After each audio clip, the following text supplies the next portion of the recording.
শৃঙ্খলা পরিপন্থী কর্মকাণ্ডে জড়িত থাকার অভিযোগে যুব দলের ৩ নেতাকে প্রাথমিক সদস্যপদ সহ দলীয় পদ থেকে বহিষ্কার করা হয়েছে।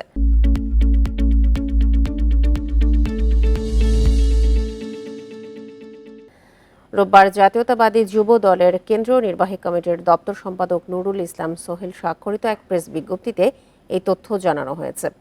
এতে বলা হয়েছে, দলীয় শৃঙ্খলা পরিপন্থী কর্মকাণ্ডে জড়িত থাকার সুনির্দিষ্ট অভিযোগে গাজীপুর জেলা যুব দলের যুগ্ম আহ্বায়ক শফিকুল ইসলাম সোহেল, গাজীপুর মহানগর শাখার গাছা থানা যুব দলের আহ্বায়ক কামাল উদ্দিন, সাতক্ষীরা জেলা শাখার তালা উপজেলার কুমিরা ইউনিয়ন যুব দলের আহ্বায়ক মোহাম্মদ সেলিম রেজাকে সদস্যপদ সহ দল থেকে বহিষ্কার করা হয়েছে।